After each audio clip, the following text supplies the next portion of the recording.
Jus Riffin. Tuesday afternoon at 2 p.m. That's EST. Jus Riffin. Special guest and tech and talk, a musicology. Jus Riffin. Coming to you live at the same time here every week. Jus Riffin. Jump in the room, let's chop it up. It really ain't that deep.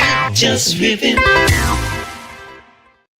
What's up, everybody? It is another Tuesday. We're here live, Jus Riffin. I'm one of your hosts, Hefner. I got Cookie Rabinowitz in the building.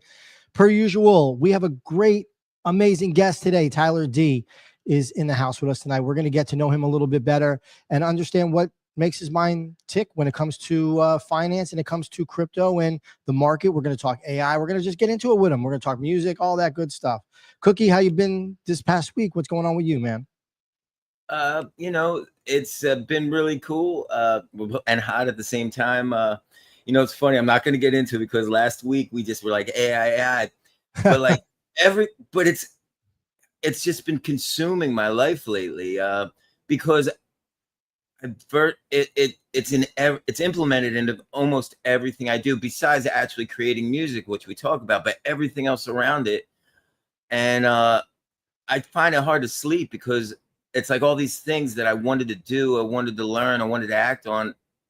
It's a tool that's there, and it's just it's a little overwhelming and it's a little scary. I've been watching lots of YouTube videos on people predicting what the future of society is going to be like with AI, and I don't know. So I just pretty much just said the same thing I said last week, but it's just blowing my mind how fast this shit is moving, and it's exciting and alarming at the same time. So I don't know. That's it. How about you, man? I'm sorry. Same, dude. I mean, I know you're building this app. I know you're building something, for music that, that has to do with music. I was supposed to check it out. And then, like you said, you ran into a couple speed bumps, with the AI and it getting a little frustrating and daunting. This is what it is. You're asking a machine to help you decipher and to kind of write out your thoughts and stuff for certain things. And I get it. You wrap your head around this thing and you keep asking it a million different ways until you get what you want. And sometimes it just doesn't give you what you want. So you got to take a break, take a walk away from it, and then come back to it. But you're right. It's daunting. And there's so many different AI platforms. It's fucking ridiculous right now. Honestly, for a use case myself, my family business is the pizza business, right? So for one of the stores that's here in Cooper City, I wanted to build an app just as a use case, for the store, so people could order, a loyalty program, so on and so forth, things of this nature. But I ran out of credits. I was making it on Bolt. I ran out of credits, so I was looking for other ways to do it because I didn't want to put any more money into Bolt for this month. So I asked ChatGPT, give me a bunch of sites that are like Bolt and Lovable and these different sites that help you code and whatnot. And it gave me a plethora of stuff, man. I mean, there's things, I'm looking at the list now. It's like Flutterflow, DraftBit, Bravo Studios, Builder AI. There's some stuff I never even heard of. I'm not like, what the fuck, man? Because there's just so much shit. How can anybody? What do you choose? Where do you know? Where do you stop? 100% on that, man. Yeah, I just want to chime in on that. Nice. I want to chime in with that with a lot of those sites too. Like, it's like when I check some of these YouTube videos out that feature some of these sites, you quickly realize that a lot of people are just trying to come quick to market with this stuff, and most of it is not ready, and that can be a rabbit hole of time wasters club too. Yeah. So, it's just mind blowing. Like this one guy, I forget his name, but I didn't like what I saw anyway, so I don't want to share it with anybody. But he's creating an app that basically you do all the coding from your phone. Like, I mean, you can interact with all these AI, a lot of them with voice, but he built a simple app like this on his phone. Now, not a web persistent or a browser persistent web app for he built an actual like for like iOS and Android. and it right from his phone using his voice to make it, and it's pretty cool. But I could see how What was the program that he used? you know. Is that what you don't want to mention? No, it's not that I don't want to mention it. It's that I forget it because as I watched further into the conversation, I realized it wasn't something I wanted to check out right away. They were still early in development, but I'll get the name and I'll share it. But I don't think it's worth people's time exploring at this point. That's one of the apps I was referring to that's kind of early.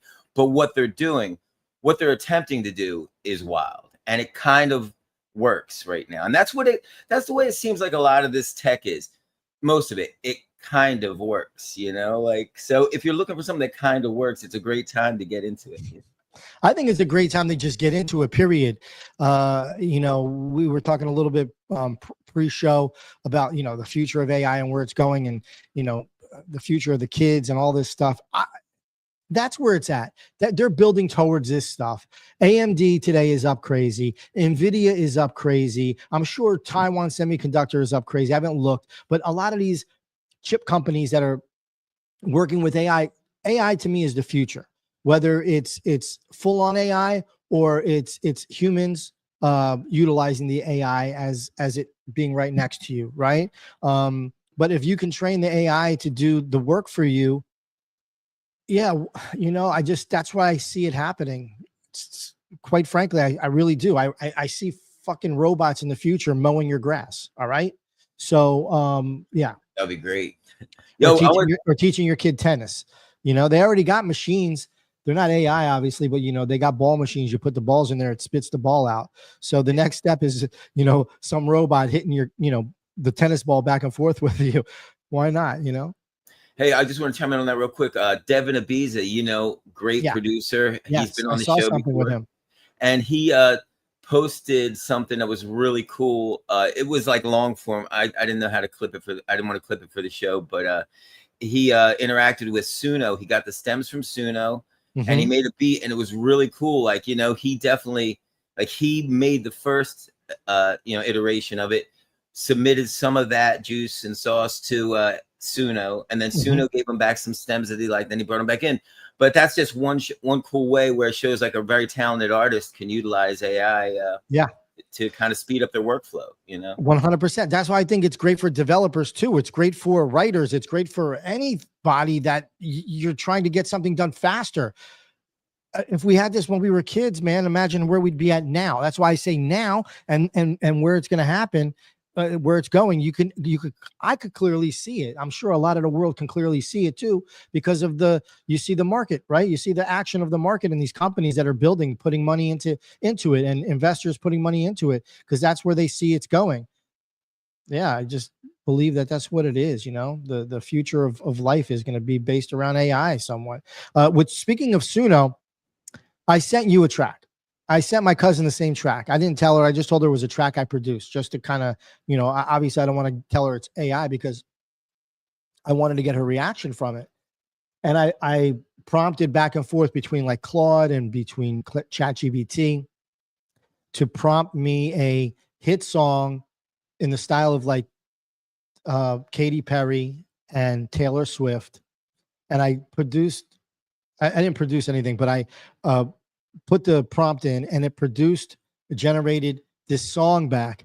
And I just was like, what the fuck, man? I played it again. It was my little cousin Noah's birthday party last night. So there was moms around. So I'm playing it for the moms over here.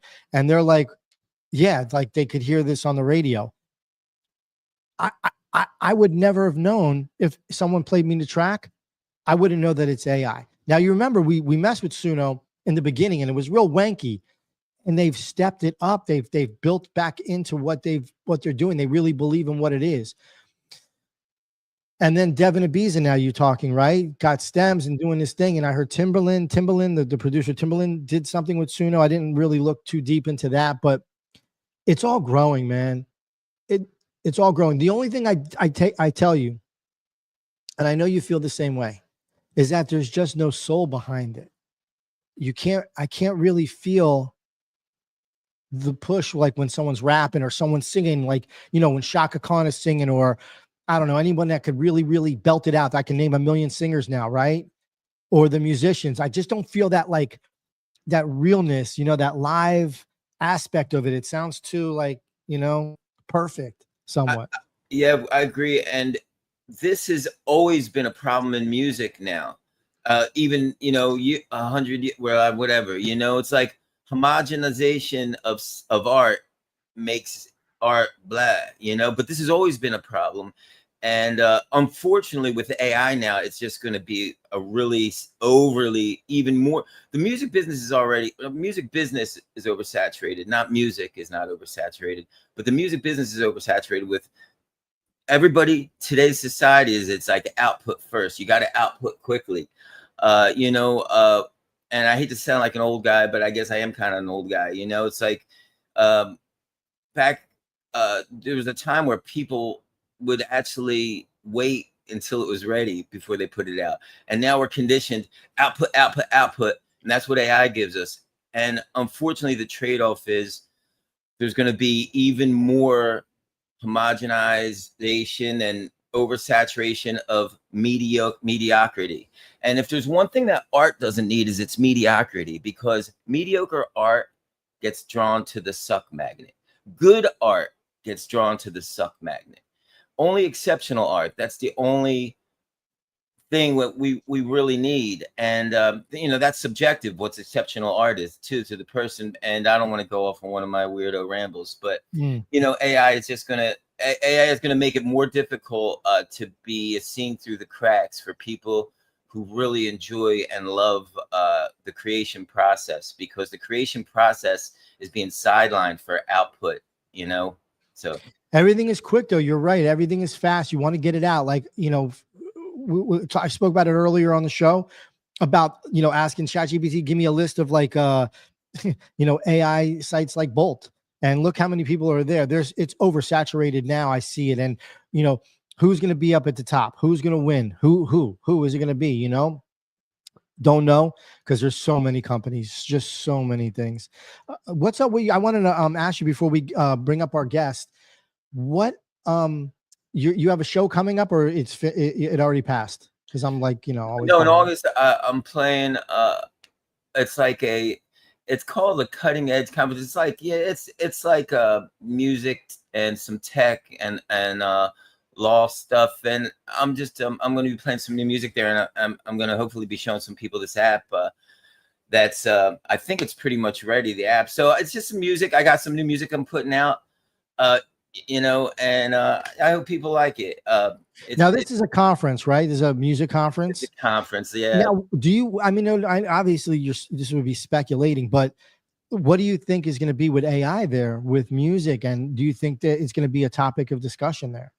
I'll be honest with you, and I think the people out there have been building stuff and apps. You know, we had Barry on the show. He has some very interesting ideas of building streaming apps and stuff like that. And they also have a music sync licensing app. You know, here's a little tidbit. And so they built this app, musicsupervisor.com, years ago. He called me up and he's like, hey, put some music on here. And it was cool. It got me some money. But I had some conversations with him. So this app was basically meta tagging artists who upload music. So let's say you're making a movie and you're I know I'm going off on a tangent, but this is kind of interesting. It's what we're talking about. So say you're an artist and you have a bunch of songs in your old catalog. You don't necessarily perform them anymore, but you want to utilize them. You can upload them to this database, right? And then music supervisors directly go to this database. Like, you know, Barry's very well connected in the industry. You know, he's done a lot of stuff. And the music supervisors go there, and let's say they have a movie. We have a scene. It's raining in Paris. A car pulls up. So they type in what their scene was into the search engine, and it immediately pulls up like songs that match the criteria by beats per minute, by the mood, by the instrumentation. I want saxophone in it.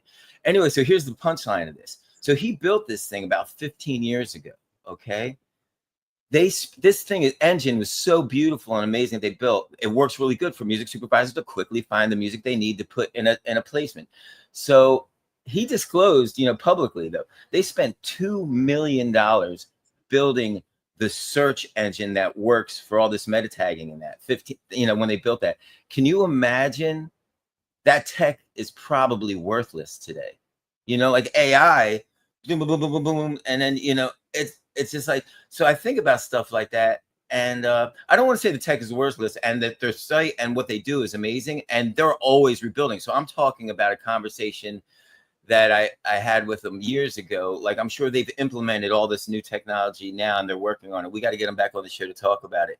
But it's just interesting how, we build this stuff and then it's either obsolete or a little outdated, or, so quickly. And with AI, it's going to be even a quicker, or a shorter shelf life, I should say. Everything we're building, I believe, is going to have super short shelf life. The thing I just spent like 6-8 months building, Yes. I think it's really cool. And I think a year from now, I'm going to have to build something totally different. And fuck. That's all. It's what it is, man. Technology, you got to stay up on it. You got to kind of build it. And like you said, you got to get it out there fast and stay on it. That's it. If you hold and you wait, someone's going to jump in there before you. You might as well just jump in and fuck around and find out and see what happens. It's the only way to do it. Otherwise, yeah, I mean, if you wait for the perfect time, I don't know what is the perfect time. I just say, if you got something, go for it, do it, I like that. And just kind of jump in, man. That would be the way to go for me. So yeah, I mean, we could talk AI all day long, bro, because it is what it is. But I'm glad to see that you're still building your app. I'm excited. I want to fucking play with it. I want to mess with it. I want to see what it's all about. Everything that you've been building, over the last, all these months that you've been building it, and excited about your show too. I hope that you stream live, right? I would love to see like a live Cookie Rabinowitz show. I'm not even kidding. Like, I think that would be dope. I think I should backtrack. Yeah, I want to mention one real quick thing about the app, and then we'll get moving. So, sure. I was struggling with this one part, and we were talking about AI and stuff, and sometimes we don't understand, and we do learn a lot. But literally, I don't even want to talk about it. It would be too long. Let's just get the show started. But I'll say, how are you gonna do that, dude? Come on. That's like the only point I wanted to make is when we're interacting with AI and having to do these things for us. And I said this before, but 99% of the time when you get stuck somewhere, the thing that you're stuck on is very basic knowledge that you already know, but you're relying on AI to give it to you. So when you're using these tools to help you expand what you're doing, I think it's a good point to remember to always revert back to your own common sense and just the basics. Is it a path? Or if you're building an app that uses tokenomics and tokens, is the funder wallet funded? With gas money to fund those tokens while you're testing it. It's like stupid shit that we already know, but you're waiting for this super computer to give you answers to something that's basic. And that's sometimes is the biggest thing that slows you down. Jus Riffin. So that's what's up, dude. All right, let's get to our guest. This dude, Tyler D. Tyler does it all the time, every day. This guy puts in the work. He is part of FOMO Hour. He's got a whole bunch of different shows that he does as well, writing and just things that he's been a part of. Started the Lucky Trader, I believe, as well. With I don't know if he was the founder or co-founder as well with somebody else. But we're gonna get into it with him. I'm excited to have him on the show. We see him every day on FOMO Hour. At least I do, for the most part. Tyler D, welcome to the show. So glad you can hang out with us, man. Thank you for being here. How's it going with you, my friend? Hef, Cookie, thanks for having me on, guys. Excited to jump on and riff with you. I was enjoying your AI convo. I hope we get to come back to that. Perhaps. We're 100%. We're going to talk about it. But before we get into it, just kidding, dude. Just joking, man. I wish we had one for you, man. That would have been fun to play. I want to ask you, really, before NFTs. Before NFTs and like the 2021 boom of this whole, why I think brought a lot of us here, especially me, I know. What were you doing? What was your just give us a brief on your background and what kind of led you to that 2021, rise of NFTs and crypto? Yes, I was doing consulting primarily for banks, and it was boring and I was good at it. I was on the partner track of my company and kind of, I wouldn't say I was going through the motions. Like, I was trying to be good at my job and I was showing up every day and I was good at it. But something one of our more senior partners who I respected kind of stood out to me, and he was talking about how as your career evolves, like first you need to master the principles, then you need to have a voice within the practice, and then you need to have a voice within the market. And I struggled to see how I was ever going to have a voice in the banking industry. It's so big. There's so many players. And while I was good at my job as a consultant, I wasn't like an expert banker, someone to come out and give, big talks or speeches. So in the back of my head, I was always like, how am I ever going to stand out, really have a voice in this industry? And then a couple of things happened. So 2021, like let's go back to that. So I had my first ever parental leave. So I had my first child, my son. First time I've ever had 6 weeks off from a job in my life. Never had a vacation more than like a week. Right. So that was very eye-opening. I had 6 weeks off, and you wake up on Monday. Monday's awesome. You just go to the park, you're hanging out with your kids, hanging out with my wife. It's like, oh man, this is having this level of control over your time is very, very nice. And that was a very eye-opening experience for me. And then a few months later, COVID hit, and everyone's locked inside, and everything starts to shift pretty quickly. It was just a big kind of pivot period in my life. So it was kind of eye-opening, and I was opening my eyes to other potential ventures, directions, where to go. What were some of the things that you saw during that time when there was that lull and then COVID comes? What were some of the other things that you were seeing, but led you down this path here? So I've been loosely following crypto. I first jumped in 2017. I bought ETH at $1,000. 4 days later, it was 1,400, and I thought I was a genius. That was the Pico top of the 2017 cycle, and it went down only for 3 years until I forgot about it. But I was a pretty avid Twitter user. Deep history on Twitter. Primarily more like gambling, DFS, daily fantasy sports, but also just following general thought leaders across different sectors. I think that's why what drew me to Twitter originally was you had access to all the top minds in the world, just giving free flow thoughts. Yeah. And now it's still kind of there. You have to fight through all the slop to get to it, but it's still kind of there.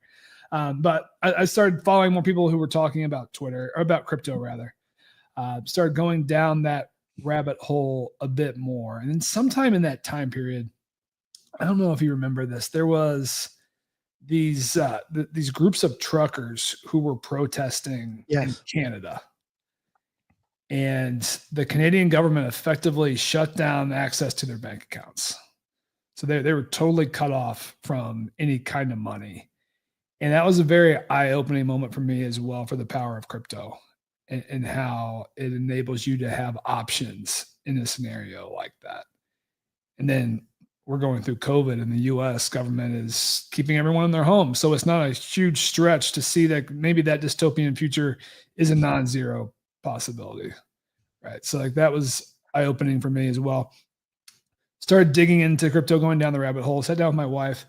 We decided to invest in Bitcoin and ETH late 2020, early 2021. And then from there, I almost immediately started going down the NFT rabbit hole. Top Shot, January 2021. Yeah, so Top Shot, right? Because I remember Top Shot too. I was buying this stuff, and then Panini. I've always been into sports cars, right? Sports cards, sneakers. You mentioned the pandemic. I was scooping up sneakers before that boom came. I was like, what the hell? I was selling sneakers for thousands of dollars. I was like, what just happened? But sports cards too. And during that time, Panini and Top Shot, they started to do. Top Shot obviously was first, I believe, before Panini did it, and Topps as well, doing digital cards, NFT cards. And so that's interesting that you say that's that was your first, Top Shot was the first for you, NFT wise. It made sense to me because there was a collectibles boom happening. I don't know if folks remember that. Like I had a buddy who just kind of got into trading physical baseball cards. And then I was seeing what he had to go through. So you have to go to these card shows. You have to store your cards carefully, safely. You got to keep them safe, right? There was a lot of work that went into it. So when Top Shot came out with the digital versions, trading 24/7, I was like, oh, that makes sense to me. And then at the same time, the New York Times had just published this piece showing how the wealthy were holding these elite art pieces, physical art, in these airport hangars, and they would never take custody. They would never look at them, even like they were just keeping them effectively under lockdown in these airport hangars for investment purposes only. And then that was the moment to me that digital art made sense. I was like, okay, I can absolutely see how this is a better investment than that, because you can at least take control over it. You still get the price appreciation aspect of it, and you can still hang a version of it in your house. So that was enough for me to go full into it. And how'd you do on Top Shot, by the way? Did you do well during that time? Because it seems like you were there during the beginning of it before people really caught on to it. I was not that early. So it was very similar to my ETH trajectory, where I bought in Top Shot in February. My portfolio like doubled in 2 days, and then that was the peak top of that bubble as well. So I was late to Top Shot. Oh, you were? Okay. But it opened the door just like to more people I started following on Twitter. So through all this, I got like Euler Beats was my first on-chain NFT buy. I saw Beanie talking about that. That got me connected to like DC Investor, who was also in that project. And then I found DZ through those guys, who I then watched get into art blocks. And then I basically minted all the art blocks, generative art, in spring 2021. That's lucky. So lucky for you.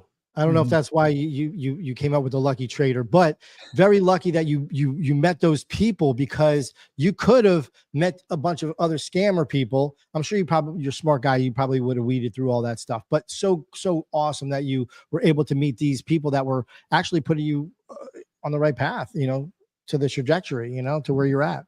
Yeah. Very fortunate.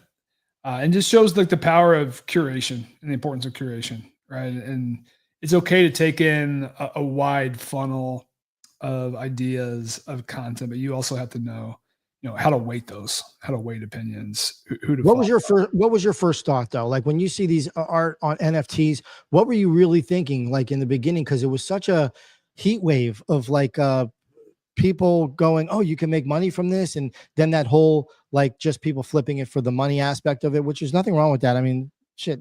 People buy stocks and things like that to make money, of course. So, but what was your initial thought of like NFTs, that whole thing? On the digital art side of it, I really thought it was like a total paradigm shift, like a new age renaissance. And I think there's still maybe a scenario where it plays out like that. But I was fully convinced that I would be selling my generative art pieces to museums at the end of 2021. Which did not happen by any stretch. But I was into it. I was drinking the Kool-Aid on the digital art pieces, and I did think it was cool, and I still do. And I still have a lot of digital art from 2021. And then on the PFP side, some of the other stuff, like I definitely got into the speculative aspect of it, right? So like I got into it from a trading perspective, and then of course like I was able to front run that crazy summer, the summer of 2021, where everything just went parabolic. And you could basically throw a dart. So that was a fun reinforcement loop as well. So amazing. So in that NFT, really, I don't know what was because you were in a bunch of stuff. Were you in Moonbirds? Were you obviously Pudgy Penguins and art blocks and a bunch of cool things? What was the most successful trade, I guess, in the NFT world that you were able to make, where you cashed out? Pudgy Penguins was probably one of my best. I swept a lot of those around 0.1, 0.2, sold at 4 before the Luka takeover. Yeah, that was nuts. I remember FOMO Hour. It was at, they were talking, I think it was like 0.3, 0.2, 0.4, Mando and Farouk and them, and I was like, what the fuck? Yeah. Yeah, and then I minted like, or I didn't mint, but I bought up like 80 of those degens, Mando and Ovi's project, before they turned into rec guys. So did well on that. But my MO back then was I was very good at buying and very bad at selling. So like I was in on Bored Apes very early. I was in on Moonbirds on day one, but I round tripped a lot of those gains. So a hard lesson for me going through 2022, 2023 was taking profits off the table. I just believed in it so much. Like I drank the Kool-Aid. Like I was full on NFT bro, NFT maxi. I think a lot of us did, you know, like I know I definitely held a bag on some stuff, but you know, what can you do? You know, your thinking is different, you know, when you're seeing everything going up and you think it's going to just continuously go up. And I think that was even me being naive to a system that I really didn't understand. Like I just saw my friends and everybody else doing it, and I wanted to be a part of it too. I wasn't there early for the Bored Apes, but I'll tell you, if I was, I would have fucking probably had a shit ton of those things and sat on them too, you know? So Yeah. it's what it is. Do you It feel was a bad? fun time. Well, so the NFT run was what helped get me out of my job. So I'll always be grateful for that. So August, Great. Labor Day, 2021, I quit my consulting job. And then that next week I started doing content. I spun up a show called NFTs Live twice a week, just doing an NFT market show, and then started writing. And then, so I owe NFTs for that. So it'll always. What was the spark? What was the spark to start the show? Because you could have just sat on the sideline and just did what you were doing, but why do a show? Yeah, I had some buddies doing golf content, golf daily fantasy content, and they had a producer that helped them put together a show. And he was a pretty active NFT trader as well. And he was like, we should do this. And he gave me the push that I needed. Like we literally started, like my last day at my job was a Friday. My first show was Monday. So no time off, just went straight into it. And he gave me the push, which I did need, because it would have been easy to, you know, just drag your feet a little bit, like, oh, we'll spin it up here in a bit. But also like the market was peak frothiness as well too. Like it was a very hot time. So it was a little bit easier. There was more to talk about. For sure. What is I want to talk about, you know, because you're such I feel like you got a good grip on the market, and I put you in there, you know, like as far as like people that I see on a daily, you know, as an expert with certain things that happen in crypto. I'm not too sure about stocks, because I haven't heard you really speak too much about stocks, but on the crypto side. But I want to know, just in general, what's your overall look at the market? Like, how do you look at the market when you're like, how do you attack it? Like if people that are listening now and they want to be better at buying and selling, you know, what's your outlook? How do you look at that? Yeah, I think you need to find the niche that you want to play in. I think you need to understand what type of game you're playing. Are you trying to do short-term flips? Are you trying to day trade? Are you trying to make investments on 3, 6, 12-month, multi-year time horizons and DCAN? So I think those are key decisions to make. And then I think another one, if you're starting from scratch and you don't really know, if you're not an expert, it's trying to find the thought leaders out there, trying to find a curated feed of information to start informing yourself, and not necessarily to copy trade, but just to start kind of filling your own bucket where you can start parsing through information and say, like, this makes sense. Here's an area for me to dig deeper. Because one of the beauties of this AI age we're in, it's easy to dig in and get more information on something. But at the same time, it's also overwhelming because you can do that with anything. So you need to have some direction to even really know how to unlock that power. So I think that's a big part of it. And then I say my general advice and how I've found some success is just by showing up every day and just paying attention, reading. Like I'm basically just an avid grinder and just taking all these takes, parsing through it, trying to find my own perspective and point of view after taking in experts and looking at things in different ways. And I wasn't an expert in crypto or NFTs when I started. I think I'm far from an expert now. But when you show up and do something every day for 4 years, like you can become an expert in current events and the recent trends. I think very few people have written more words about crypto than me over the last 4 years. So while I wasn't an expert in 2020, I think I have decent expertise in what's happening and what the current trends are in 2025. Right. So it takes time, but you can compound, over days, weeks, months, and years, and you can really start to develop your own expertise.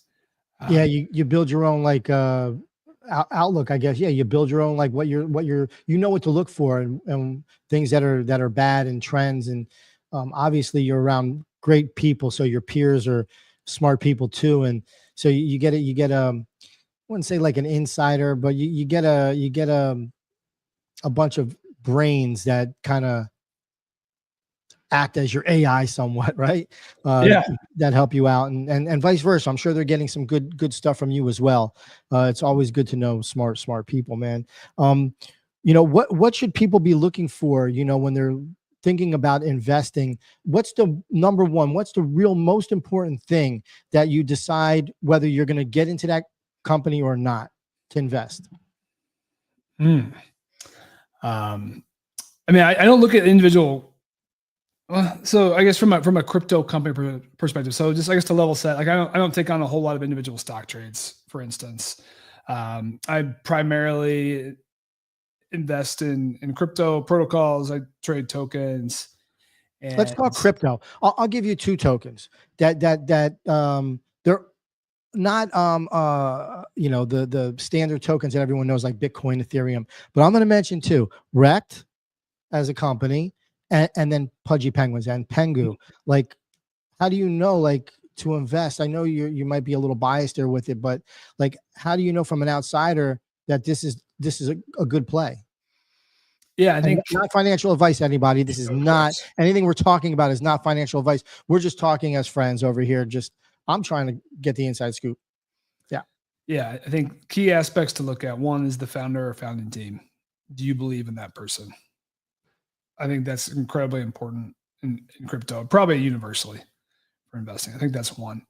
I think understanding sentiment is important as well. Like how is the general crypto Twitter sentiment or public sentiment of these projects? And then I think thinking about where they are from a valuation standpoint as a part of their life cycle. It's also fine that you mentioned those two, Rect and Pingu, because they have very similar trajectories, right? Like they both started off, had some fast rises, had fairly substantial dips, and then now both are grinding back up to all-time highs. When you look at those as case studies, I think both share similarities in that they had those cult communities and backers who never gave up on them despite bad price action.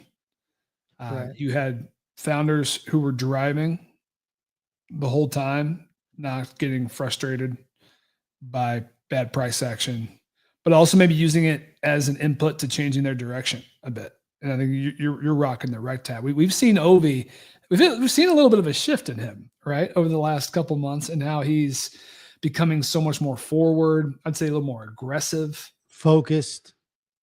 Yeah. Yes, totally. And then we've seen Luca and the Pingu team do that as well. So I think just like being active and monitoring for shifts like that can also be a trigger from an investing standpoint. And while I'm in the Pingu trade, I was actually I've done very well in Rect. I basically caught the bottom. And now, like a lot of people, like, okay, we were saying, you were talking about the dips and how the price action goes up and down. I think a lot of times, this is just my opinion here, and it's just my consensus of what I see from all the airdrops that have been done, right? So those airdrops happen, people get it, and they're like free money. They take their money out, whatever, they just pull their money out. That makes the whole thing go to the toilet. And then the people that really believe in it, or those people, even if they sold, buy back in and hold. I just see that this is the trend. Normally, I don't see a token just off the cuff, like as soon as it launches, just continuously going up without it dipping down. Like it just, yeah. So that's what I see. What's your opinion on that? Yeah, I mean, that's a very typical trend, right? And that's where a lot of bag holders or like project believers can get burned too, right? It's like you just are a long-term believer, and then the price action goes terribly. And I think one thing that stands out about crypto and is different from traditional markets, it's also very easy for founding teams to just exit very quickly, right? Like a lot of times there aren't cliffs. Yeah. A lot of times they'll get their tokens, pretty heavy allocations day one or within a few months. Early investors, similar boat, right? And you have to be aware of that. And we've seen the project tokens where, that type of sell pressure just effectively wrecked things. Yeah. Unfortunately. But a few products are able to buck the trend. And I think Rect is one, and Pingo's looking like one as well. Where do you see those guys? Like, where do you see, because drinks, we had Ovi on the show, we had Osef on the show. And I was like, is this your exit strategy? Like, are you looking to be like Vitamin Water and sell to Coca-Cola for $4 billion? Like he said, he didn't have an exit strategy, just kind of. But where do you see the outlook? First of all, let's talk Rec for just a second. Where do you see them as a brand and continuously moving forward with? Because Red Bull did it with just an energy drink. So, and the same with Monster. So, where do you see this going for these guys? And could it get to that level? When there's so much other competition out there. Yeah, I think Ovi wants to be like the crypto Red Bull, right? Or his own version of that. And I've seen enough to know that I'm happy to bet on him. He is just so driven. Smart. I won't stop buying Rec tokens until I see a wrecked Formula One car. That's it. That's a good exercise. A big part of it for me is I like the drinks. I see the drinks behind you. The blue Open Sea one is my favorite. Yeah, they're all. I drank them all. I think I. You know what? I drank them all. I was like, I'm going to keep one. I just couldn't help myself. And family members drinking it too. I like it because I love carbonated water anyway. I'm always drinking. I love it, and it just is when it's hot, especially being in Miami, and you drink that, it just hits so perfectly, It's good timing with like there's also this trend of, there's a growing cohort of folks who don't drink, but like to have, a water alternative, right, in a social setting. And Rect is a nice little alternative. It's like it's a conversation starter. That's right. We're still learning what it is. So I'm doing my part. I still have like 7 cases out in the garage. So I'll be spreading it to my new neighborhood up here. Right on, dude. Yeah. Oh yeah. Cookie, jump in here, bro. Well, I like what you were saying about projects and the founders. What I want to know is projects that you really believe in, like not you specifically, but what would be your advice to people who are in the project for long term, these projects and companies that are building, but is there any strategy for like trading in the meantime that I know not financial advice, but maybe that would be kind of a good way to kind of still be active? Because these companies you talk about in particular, like I don't even look at the charts on them. I just have what I have in there, and but at the same time, sometimes I feel a little like I want to, be a degenerate. Yeah, well, of course. Well, one nice thing about like if you hold the NFTs of these projects is we have more financial options with NFTs than ever, where you can put NFTs in loans, get some collateral back, so that you want to have some cash on hand to do some trading on other things. You'll have the ability to do that. There's new protocols where you can put tokens in there and also get liquidity back. There's new protocols that do that for memes as well as more of your mainstream tokens. So like there's more ability to get capital back from your holdings, which makes it nice. So like, for example, this pump token came out this week. I was mostly in positions. I didn't have a whole lot of stables on the sidelines to be able to play that. So I actually put a couple of NFTs in loans and got capital out to play that pump launch. And again, NFA, that is a little bit on the degenerate side. Like that is using leverage. You need to understand what you're doing. Sure. How did that work for you though? How did it work getting the pump token? Because I didn't get it because I don't know how to do it, but how did it work for you? Was it positive? I wasn't able to get it on the ICO because I'm in the US, but I've been trading it on Hyperliquid Perps. And I'm up so far, knock on wood. So we'll see how the trade continues. But Cookie, it's a great point. It's like, especially for these teams that you want to let them cook and you want to be a long-term holder and you don't want to touch your bag.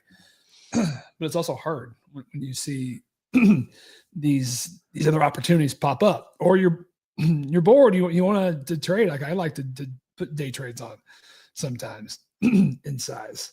So finding ways to do it. And then also, it's okay. You can always sell like small portions, right? And just, with the intentions of maybe trying to buy back more or whatnot, or just diversifying. Another thing I think is interesting about crypto and perhaps different from other markets is you can actually get in touch with all these founders. So like if you don't know OV, but perhaps you start to follow, you get into the community a bit, and you are thinking about putting some capital at work, a decent chunk. Like you can probably get on the phone with them and have a conversation and say, like, can you tell me a little bit about your plans? I know several folks who've been able to do that, and I feel like that's very like you're not going to be able to do that with like a Fortune 500 CEO ahead of picking a stock, right? So a lot of these teams, these people are more approachable, which is pretty cool. Or at least get in touch with someone on their team, right? So I think that's something that's interesting about this little place that we play in. For sure. From your experience, what have you seen your peers and other investors in general, like you said, talking to Ovi about something about the company and whatnot? How do you see how did they see these two particular brands that we're talking about, Pengu and Rect? I mean, I think most people are pretty universally bullish. Like I don't want to like say it's like they're not crowded trades, but I think most people who have thought about them like the upside. And then starting with Rect is still on a smaller scale, still over 100 million, less than a billion. But people see the upside, the kind of like this flywheel rewards program they put in place, the incentives they tagged to these drink sales, right? And it's pretty easy to paint the bull case. And I think a lot of smart folks I know are bullish on them as well. And then Pengu similarly, but I think there was a lot of skepticism on how like an NFT token would do. And then we saw it sell off, and it looked like all the bears were right. Like, oh, this is just what happens with NFT tokens. And I don't think anyone really saw it coming back as fast as it has. I think a lot of folks are off sides, which is probably why it's driving up now. And now I'm seeing folks calling it the Doge of this cycle. The NFTs? Of all of crypto. Pengu is the Doge of Pengu. Got you. For the cycle. So, and that's a big call out, but that would be great because that's like a lot of people, because it's so inexpensive to get in. Could be the Doge moment that people are like, damn, I wish I knew about Doge or Pepe or Shibu or any of those tokens like that kind of went crazy. I think these are those opportunities that I feel thankful. I feel grateful to be around everybody, and that I'm here even doing it. I would have never thought in a million years that I would have stayed in this space, seeing how dippy doozy it gets, which leads me to your next question: take profits or buy the dip? So I'm trying to be better at taking profits this turnaround, and have made some progress on that front. But I think a lot depends on where you think we are in the cycle. And like I am, without getting super into it, and I talk about crypto every day, I'm very bullish on Bitcoin and Ethereum from here. And I think all right, what about Solana? Because you left those guys. This is like the redheaded stepchild. What do you truly think of Solana? I still like Solana. That was a long pause. I think there's more building happening on Solana from newer teams than there is on Ethereum, to be blunt, but it doesn't have the Wall Street backing just yet. But there's a good chance it will in 6 to 12 months. So I think there's a good chance that we see like a big run, like an ETH in Q4, and Solana maybe has that run in H2 26. How does ETH get back up over 4,000? With the help of Joe Lubin and Tom Lee and their new treasury companies, pumping this thing on CNBC every day, and it's already starting. Yeah, I just saw something you tweeted maybe yesterday. I forget the company though; it escapes my mind. But they bought, I don't know how many, what'd you say was how many million of ETH that they bought? Yeah. Sharplink Gaming, they have 300,000 ETH now. It's like 900 million. Okay. Wait, what was the name? Because I went and I went to look up the stock, SBET, right? Is that what it was? Yeah. Okay. So, yeah. And SBET was up a little bit today. I think a couple bucks. So yeah. So I said I don't trade many stocks. I've been trading these stocks. So I've been trading some of these crypto treasury companies, and Sharplink Gaming. Yeah. It's SBET. It's up quite a bit. I think it's up 15% today. It's crazy. And I went looking yesterday. I'm like, he's on it. Follow Tyler, everybody. Like if you want to get some knowledge and you want good knowledge, make sure you follow him on Twitter. Follow him wherever he's at, That's for sure. That's awesome, dude. Now how do you find with all the stuff that you do, Tyler, right?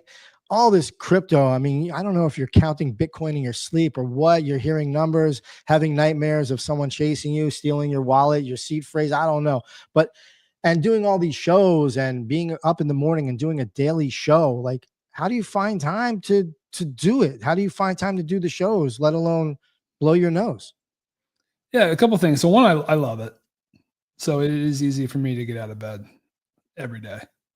And in my old job, I had what I called bus days, where I would have rather gotten hit by a bus than go to work that day. I don't have bus days in my current job or current era, which is fun. So that helps. But even with that, like, it's not always easy to get out of bed on Monday morning. You had a fun weekend, whatnot. At this point, I have nice systems in place that help. So I have a pretty structured day, 5:30, getting the newsletter out the door by 7. FOMO Hour runs at 9, doing most of my prep 7:30 to 9 before that. And then I have a nice little break where I can go to the gym, go outside, go take care of whatever I need to do. I'm still following markets kind of all day off and on. Get the kids at 3, spend time with the kids, and then I do some evening prep ahead of the next day each night as well. And as a part of that, I just had the systems in place. So like I know the accounts I need to check. I know the websites I need to check. I've got the prompts down now as we get into this AI era that can help me get like a kickstart on all the research and diligence I need to do. And then the other aspect, I mean, I'm sure you have seen this as a host. Once you've hosted 500 shows, it's easy. It's easier, right? Like the level of prep required is less. And I'm still a prep guy. Like I've got my notes every morning and I've got my talking points. What's been eye-opening about working with Farouk is, I mean, he is capable of coming into a show with less prep and still putting out an incredible performance. Yeah. And I start to see how you can kind of get there over time. It still requires an understanding of what's going on, and you need to have things to say. But that's right. It does get easier. You gotta know what's going on. You gotta have the gift of gab. You gotta be able to. You can't be afraid. You gotta have confidence, and yeah, you gotta keep it moving. That's 100%. I think what we're finding in this new AI era is the importance of original takes, right? Because like these models are just sourcing from something else. Like they're literally just scanning all these websites and then they're regurgitating it back to you in some degree. And maybe they're drawing some conclusions from it. I mean, there still can be some analysis in all of that, but they're still pulling from fundamental sources.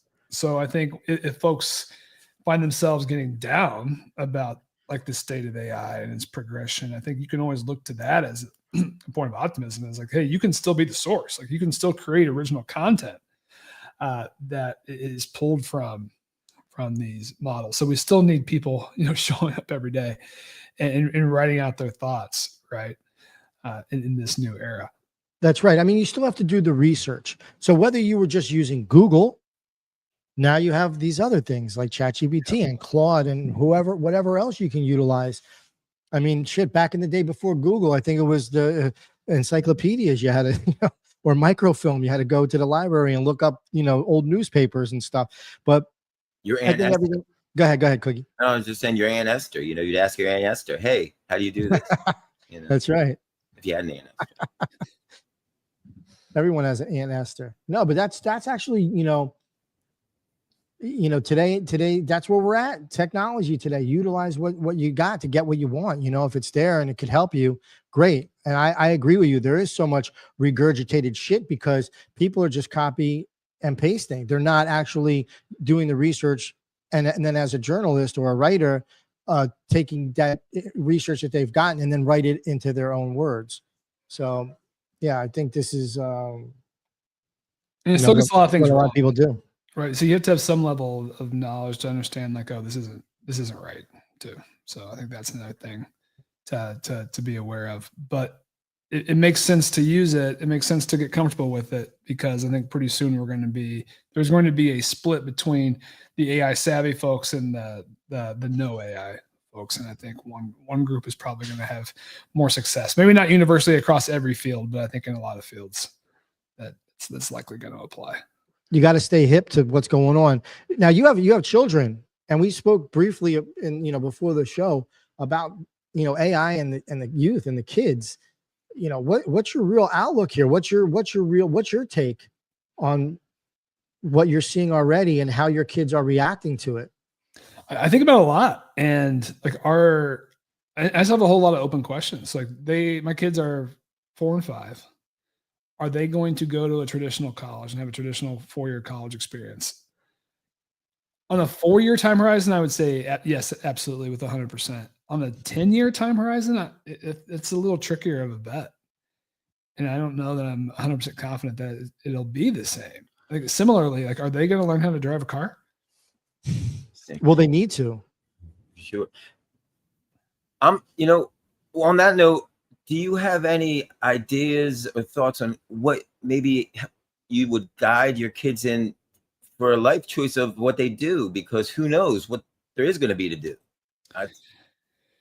Yeah, I think it's in a lot of ways it's just getting back to our childhood roots and just finding things that you love, things that you like to do, and just kind of pursuing those. I think that there's more freedom to do that. And in some ways, I think we said, like, it can be overwhelming because you can literally do anything. Like, you can sit down with ChatGPT and you can figure out how to code an app in a few hours, but you still have to know what kind of an app you want to code. You got to know what to ask. Yeah. You have to know what you want to do. You can probably get lessons to play most instruments, but do you know what instrument you want to play? Right. So I think for us, it's just being very open-minded, trying a lot of different things, seeing what the kids like to do, and then just kind of keeping things fun and just trying to inspire like passions for learning and continuing to go after things they like about. But we're still in the early stages, which is nice at 4 and 5. So we haven't had to go super deep into it just yet. Are they still playing with Fisher Price and stuff like that? Oh yeah. Still playing with G.I. Joe toys, and if they still even have, I don't even know what the toys are today. Plushy penguins, Yeah. We've got the budget penguins. Still a lot of physical toys. They've got they've got iPads, but they're not on them a ton. And the screen time is limited, so they're not interacting with AI on a day-to-day basis. Do you regulate them? Do you give them a certain amount of time to use on the digital equipment, like an iPad or an iPhone? Do you limit their time? We're not super strict, but in general, it's like keeping on the lower side. I think less than 30 to 60 minutes. But we're in a new suburb, so it's summertime, so it's time to be outside. Yeah. Playing and running around the neighborhoods. That makes it easy. That's good. Yeah, I have one of my little cousins. He's 11. He's a stud football player, but he walks around with the iPad like it's like like oxygen. He needs it to breathe. I'm like, and his mom, my cousin Sarah, I want to give her the knuckle sandwich. Like, let him, take that thing away from him. It's like he can't breathe without it. It's crazy shit. Yeah, and we're not at the phone stage. I imagine that's going to be its own battle. Oh yeah, for sure, 100%. Now you mentioned music, right? We're a music and tech show, so what about you in music? What motivates you? What kind of music motivates you to do, just to be every day? Like what excites you? What music? Yeah, when I'm working out, when I'm pumping iron, I still have my more hardcore rock, like Metallica. Those types of that genre is generally what I'm listening to. A little more hardcore. Outside, hanging with the wife, we're we're kind of like pop house fans, I'd say, like not deep house, but like we went to a Kygo concert a couple weeks back. It was awesome. He played all his hits. So I like more of the easier, more popular house, I'd say. On Good the stuff. day-to-day. Good vibey stuff. Yeah. Not too hard, crazy, you know. Yeah, not going for trance by any means, but I've Some been good house to some music. trance before. I used to go to Lollapalooza in my 20s. I was I lived within walking distance of where the festival was, so I would go to that every year, and it's fun to get a wide taste of different styles. And I still have a soft spot in my heart for music festivals like that. What about Chicago? Since you're from Chicago, man, are you a Chicago fan? Or Humphreys McGee? Any of those guys? Yeah, I wouldn't say like hardcore, but I like their stuff as well. Right on. What do you think about music and the blockchain? Mm. Do you think it could? Do you think it could interact? Music NFTs. Music I feel like we Not haven't mu- unlocked. Wait, not music NFTs, dude. Just blockchain music, man. Although Farouk's favorite thing is music NFTs, FYI. I feel like there's something there, right? It's like I've collected a few songs before on the blockchain, which I do think is cool. Okay. And I think there's something. I feel like the whole ticketing industry needs to be disrupted. And I can't believe it hasn't been disrupted yet. Like this whole like middleman and secondary and these ticket fees, I feel like there has to be a better answer for that. Blockchain seems like it would make sense to solve that, but I feel like no one's really pulled it off yet.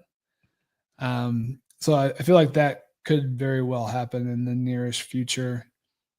As for like more just like direct like artist plays, I don't know. I don't have the answer.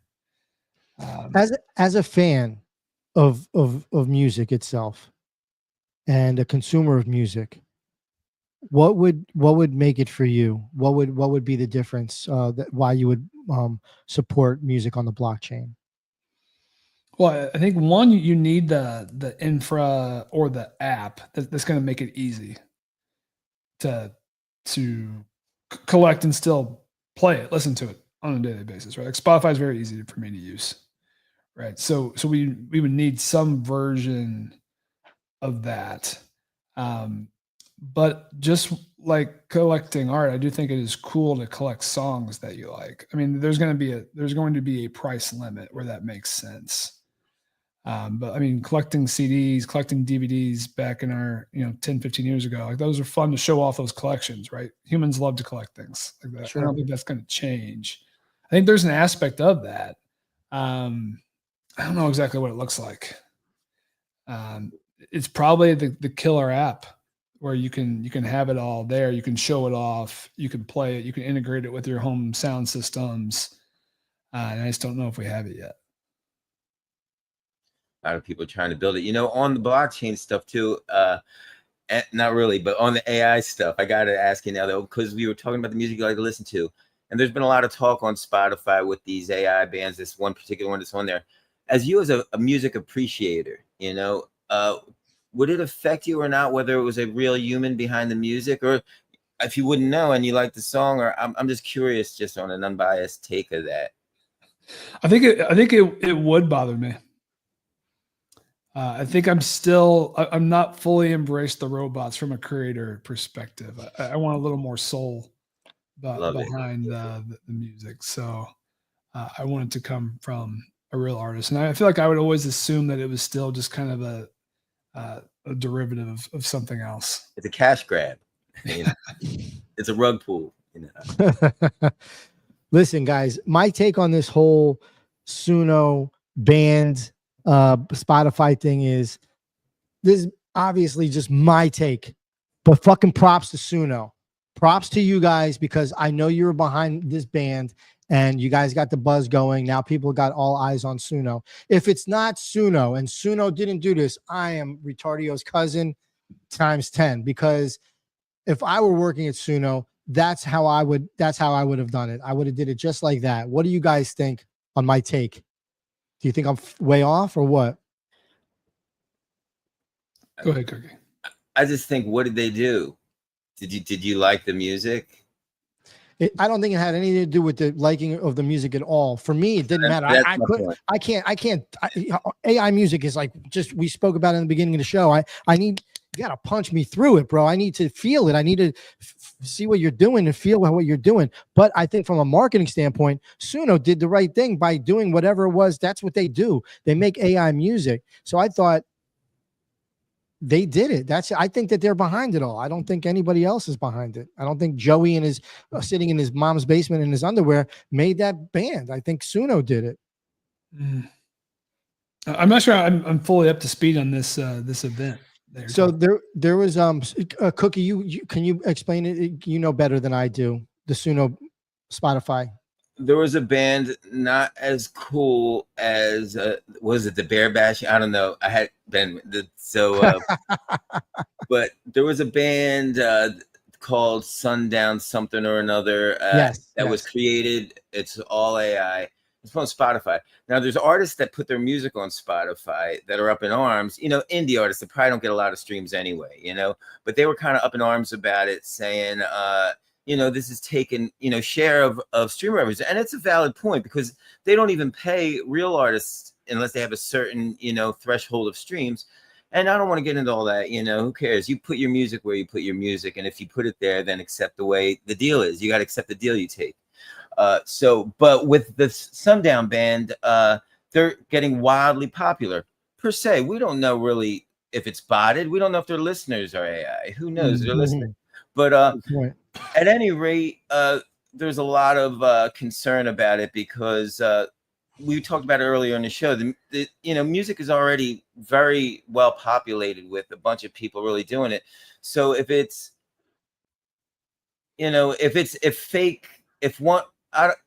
don't even know what I think of it, to tell you the truth. I'm just an idiot. But it's something that's bringing up a lot of news, and I'm more curious in if society is being groomed to appreciate soulless music.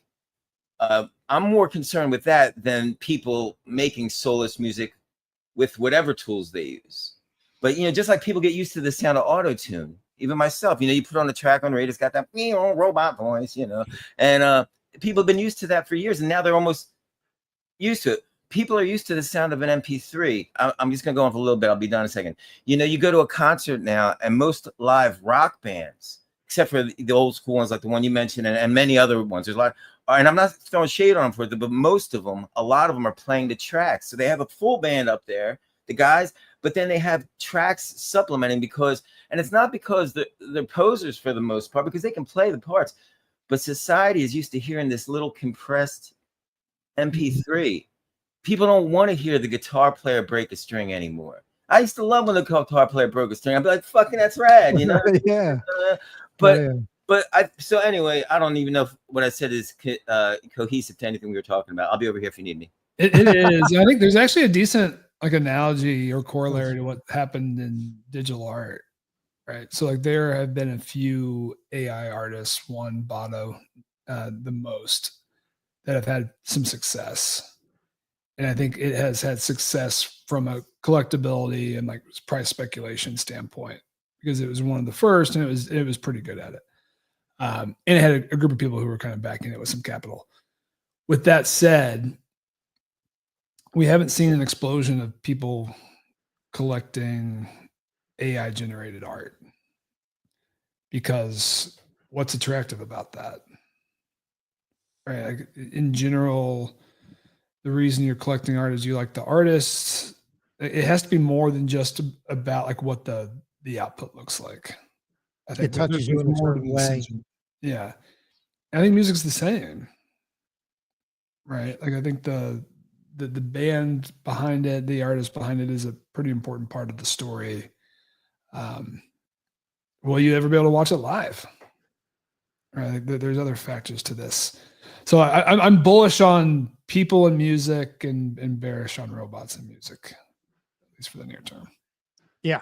I think it's a fad. I don't think it's going to be anything with it being maybe lyrical. Now, maybe producers that sample, hip hop based producers can use the stems and tracks, and they're going to do what they do anyway with sampling. I mean, that's the whole art of hip hop is sampling. Same with other music too, even some house music and stuff, they sample. So anything electronic, you know, you could sample. But so I see it working maybe in that realm. And like you said, how are you going to be able to see it live? I just don't think so, unless it's like, you know, the Bear Jamboree at Disney World and it's like robotic, like, you know what I'm saying? Or Chuck E. Cheese. It's like, you know, like who, yeah. And then on top of it, and I don't know Cookie as well, both of you guys actually, this band, the Sundown or whatever it is, that AI band, if all the songs that they did are like the singer sounding the same on every track, because when I go into Suno, I can't get the same singer on every test I'm doing. It's always a different voice. That's a good point. So I don't know, but I did like goofing around with Tyler, as you know. I took an image and, you know, put it into Hey Jen, and I recorded the voice. So I was able to get the AI voice, AI to mimic his voice, and then just put a prompt in there. So I wonder if with music, you'll be able to do the same thing. Like, you know, if you wanted to grab anybody's voice, would that work? I don't know if that is. I'm just thinking out loud here because of me doing it. And we're talking about, you know, will the songs all sound the same, or will it, you know, one song sound like David Lee Roth and the other one sound like Robert Plant? You know, you feel what I'm saying? It's interesting. Could Taylor Swift write a new album, but then have a robot trained on her voice create the tracks? I think so. I think that's, you know, maybe, I don't know if Suno has it, but maybe that's what one of these companies are missing. Would people care? I don't think they would, man. Honestly, I think the majority of the world are not like purists. Like, I want to say, for me, I know Cookie is the same way. I don't know about you, Tyler, but I want to feel the music. I want it to be something that is personal, that I can feel, I can understand what's going on. And I don't fall into that percent that listens to the radio.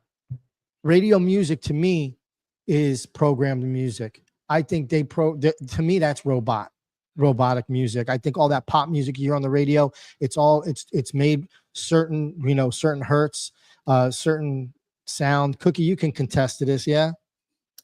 I mean, I don't know. Like, I'll flip through the stations. To me, flipping through the stations is sometimes better than putting on an algorithmically made playlist, because if you put on a local station, you have a local DJ. If it's a non-com station, you have a guy. And even though, to your testament, these guys are even told what to play in some parts, and some points.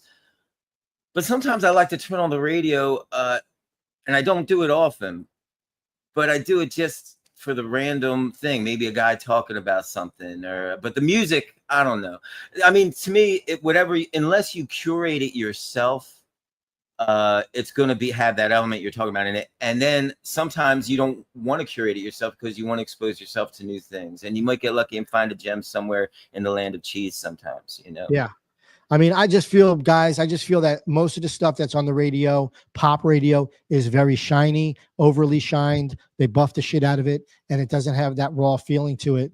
You can't tell me that, like, you know, an Ariana Grande song, or I don't know what's pop rock today, up against Led Zeppelin of the old, like, there's no fucking comparison. There's no way, you know?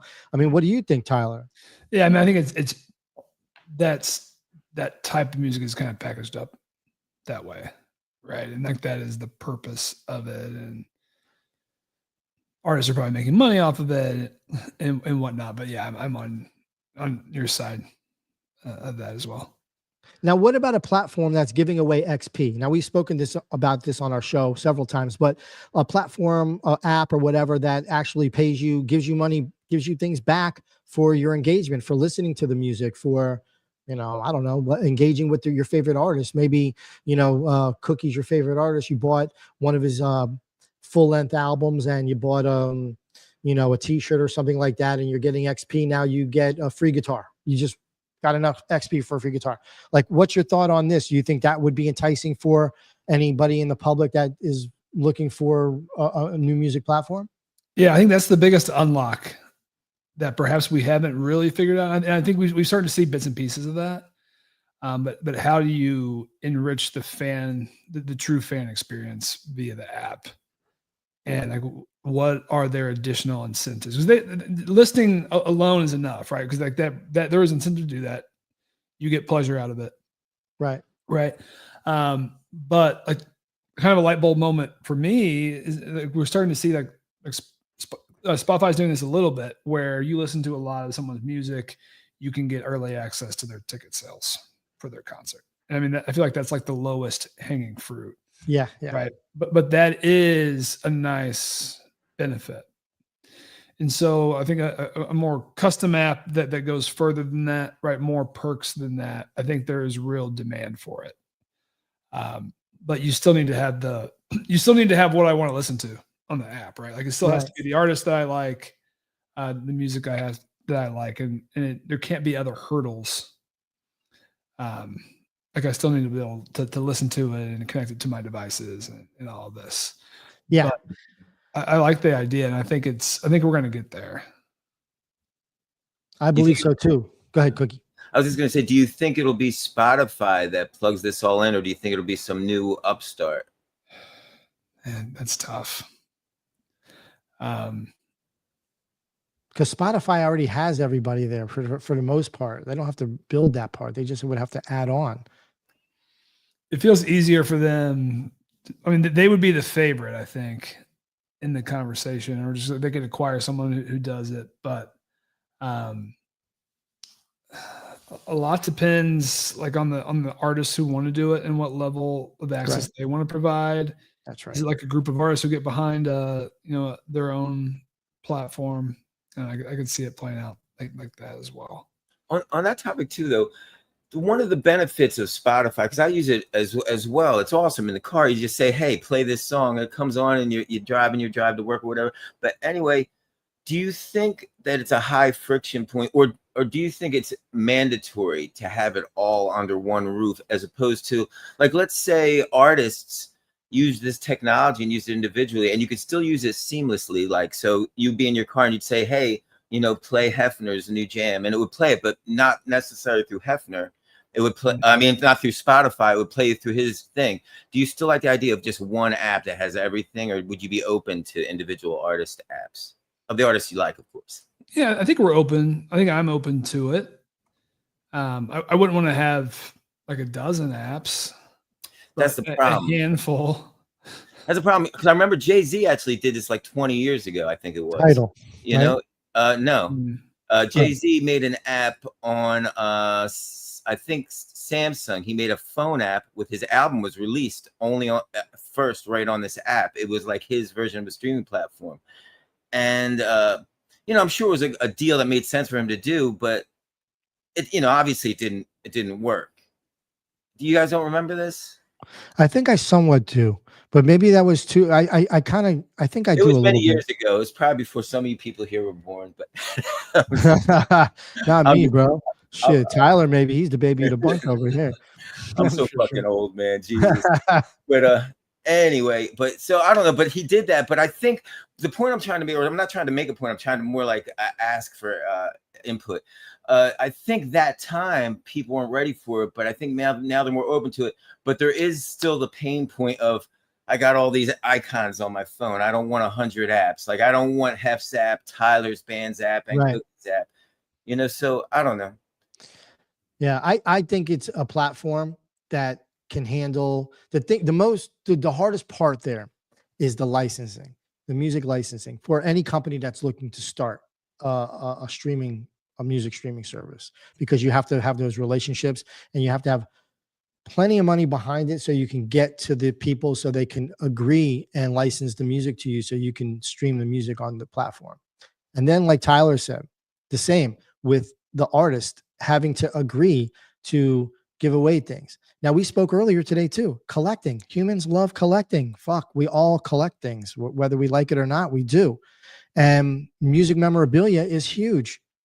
People are selling things on eBay for thousands of dollars, and auctions are selling things for thousands of dollars. I've seen even that pawn shop show where people came in with like the dude from Def Leppard guitar, like one of like, who knows, a couple made. So I'm seeing people love stuff. People love to collect things, But again, yeah, it comes down to, the licensing of the music, and then what musicians really want to do that. What musician wants to give away certain things, or, is it worth it to them? Do they feel like they're selling their soul by, selling things? I don't know. As a musician, I just feel like your whole goal is to just play music and to tour and to see the world and have fun and make money doing it. You got to sell merch. There's merch at every show. I don't care where you go. WWE, you name it, they're selling merch. You go to a concert, they're selling merch. It's a big, huge thing of it. Me personally, I would love to be on an app knowing that I'm earning for listening. And maybe at the end of the month, I listen so much to this music on this platform that I have enough money back in my account that it earned me a free month to listen, or some incentives back.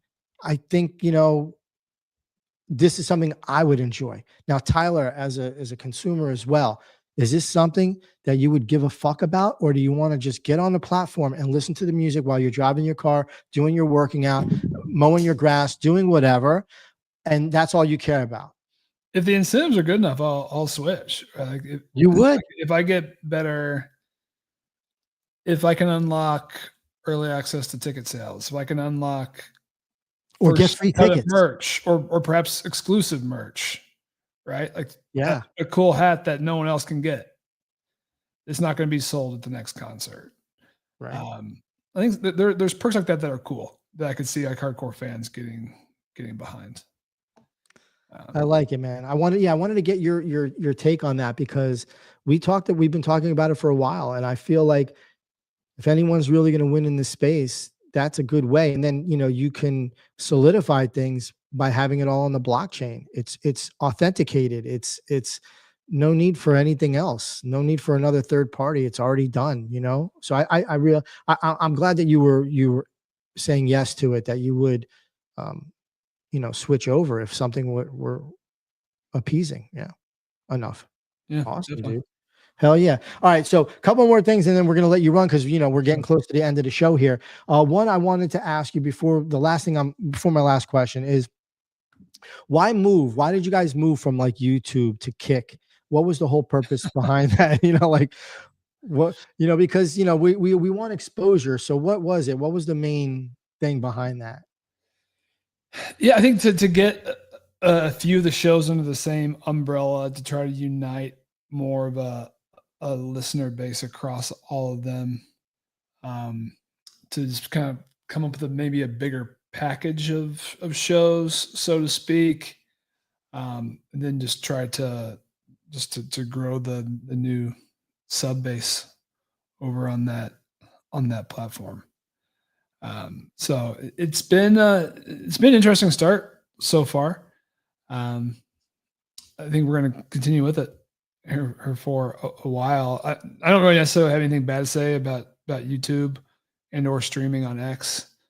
I do think it has been eye-opening to me that X juices their numbers significantly from what you see and the listener counts in those streams. It's not accurate, right? Well, I mean, I think they're probably just counting anyone who like scrolls by. Copy that on their timeline. Right. Not people that are actually staying in there watching, right? You think it's like a click in and then they count it as one view? Like scrolling by without interacting with it. I think just scrolling by. Yeah, I think that probably still counts. But hey, I'm not an expert. Yeah, yeah. And interesting take on it. And the decision was a little above my pay grade, so I'm just kind of rolling with the punches. And I think there's some functionality on Kick that we're still trying to unlock. Some stuff you can do with subs and whatnot, which is cool. So yeah, excited to see how it goes. Did you guys have the discussion with between Twitch and Kick, because they're kind of both the same thing, or was it just Kick directly? I don't know enough about Twitch. And perhaps some limitations there. Yeah. So that wasn't a part of that aspect of the discussion. All right, I was trying to really stump you here because I figured it was a question All right. So here's one that won't, I can't stump you on, and then Cookie, I'm going to pass the mic to you and then we can get up out of here. What coins should we be looking for? And again, everybody, this is not financial advice. Do your own research. Anything that's said on this show. Yeah. We don't know what we're talking about, but we have good opinions here. So what are you thinking here? Give me three tokens other than the stable coins that are out there. Okay, so besides like Bitcoin and ETH, which are great, and I think are going to do very well from here, love fart coin. I'm a big fart coin bull. Now, why fart coin? I think it's just like the universal appeal meme. Like it's funny. It's easily understood. It also has like the AI lore that it was actually like an AI agent created it as like the perfect meme, which I think gives it a nice little extra part of the backstory. And no pun intended, it blew Cool Guy out of the water, right? Like Cool Guy they were kind of running together, and then, all right. Yeah, Chill Guy, right? Chill Guy, not Cool Guy. That's how I forgot about it like that so quick. That's a big one for me. Man, we already talked about Rect. I think Rect is on my.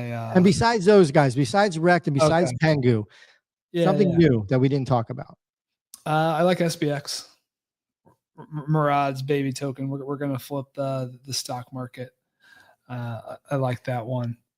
And I have fun with Chill House downstream. I mean, this is a very high risk one, but it's the derivative of Chill Guy and House Coin. But if you've paid attention, it's kind of become a CT crypto Twitter native meme, and people are making a lot of new content around it. I actually think it's pretty entertaining. Interesting. It's called Chill House. It's called Chill House. Yeah. That's the kind of music I like. Chill House. Perfect. Right up your alley. Yeah. Dude. All right. Cookie, Tyler, dude, it's awesome talking to you, man. Like, we can sit here for hours and just shoot the shit, but thank you so much. Cookie, I'm going to pass the mic to you, and then let's say goodbye. Hey, you know what? I really don't have anything else to say. I just wanted to thank you, Tyler, man. It's great listening to you on the show. I know you started, I guess it's been about a year on FOMO Hour, and has it just been about a year? Yeah. Wow, it's a great show. I usually get my I usually start my daily to it, while I'm doing my daily stuff for the day. So thank you so much for coming on the show. Thank you, Hef. I really enjoyed the conversation, and I'm gonna look into maybe leveraging some of my animals. my digital animals. Right on. All right, Tyler, man, thank you. Anything that you'd like to mention, anything you want to plug, let anybody know what's coming, what they should be looking for from you. Yeah, I mean, if you're not, listen to us on FOMO Hour every Monday to Friday, 10 a.m. Eastern. I write my newsletter every morning, the Morning Minute, published on my X page. It also goes out via Substack. If you want in your inbox, just quick rundown of all the day's news, I write a nice little feature as well, kind of my thoughts on different topics in the market. So give that a subscribe. Other than that, Cookie Hef, thanks for having me on. This was really fun. Most definitely, man. Thank you so much. We will see you in the future, bro. And I'm looking forward to that Tyler AI coming soon, dude. Doing the news, bro. It's coming faster before you could even say anything. It's coming, bro. Yes. I love it. Sick. Awesome. Thank you, everybody, for tuning in. This is Jus Riffin. We're powered by Rug Radio. We do the show every Tuesday, 2 p.m. Eastern Standard Time. It's a new time for us. So join us next Tuesday. We are going to be chilling out. Next week, we got Create 24. Splash of Henny is going to be on our show with us, and Bruce Williams. So it's going to be exciting talking to them, find out what makes them tick, and the videos that they're making, what's good with them. Thank you very much, everybody. We'll see you next week. Peace out. Thank you so much, everybody, for tuning in. Jus Riffin. Tuesday afternoon at 2 p.m. That's EST. Jus Riffin. Special guest and tech and talk, a musicology. Jus Riffin. Coming to you live at the same time here every week. Jus Riffin. Jump in the room, let's chop it up. It really ain't that deep. Jus Riffin.